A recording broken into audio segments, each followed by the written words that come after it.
On December 20th, my friend Dewayne received a diagnosis that changed everything. Adenoidal cystic carcinoma. Within weeks, life wasn't just different, it was unrecognizable.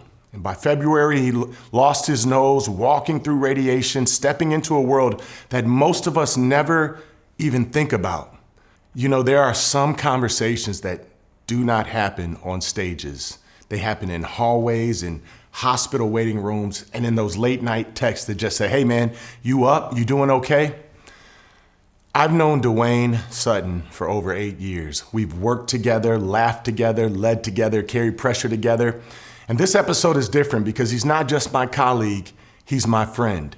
And in his line of work, most people always see strength, but this episode, it's different. It's about what happens when strength gets tested. So I asked him something simple. Tell me how it feels.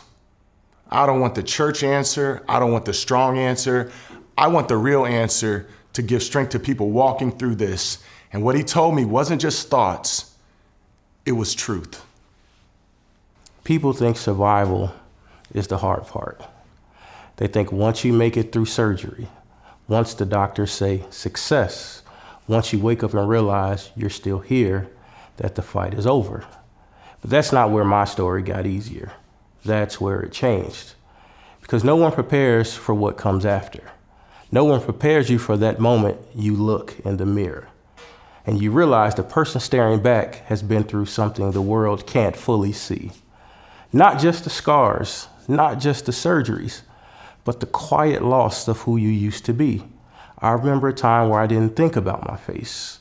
Now every glance feels like a question. Every reflection feels like a reminder that life didn't just pause, it rewrote itself. There's a loneliness that comes with this, not the kind where no one is around, but the kind where no one truly understands. You can sit in a room full of people who love you and still feel like you're the only one living in your reality. And maybe the hardest part, you're expected to be grateful. And don't get me wrong, I am. I'm grateful I'm still here, but gratitude and grief can exist at the same time. You can be thankful to be alive and still mourn the life you had before.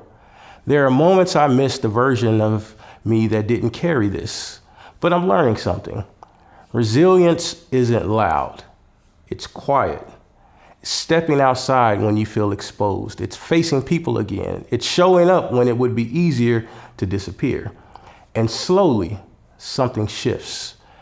You stop seeing only what was taken, and you start seeing what remains. What was built, what refused to break. I'm not who I was, but I'm still here. Still standing, still learning how to live on new terms. And maybe that's the part worth holding on to. Not just I survived, but that I'm still becoming. Watching Dewayne walk through this, I've learned something. Pain doesn't just change your life, it changes your perspective. Because when you face something like this, you stop worrying about all of the small things. You stop pretending, you stop wasting time, and you start valuing breath and people and moments. And maybe that's the real story, not just that he survived, but that he is still becoming. And if you're listening today and you feel different, if life rewrote itself for you, here's what Dewayne's story reminds us all of. You're still here, and that means something, because sometimes the strongest people aren't the ones who never break. They're the ones who keep rebuilding while still standing.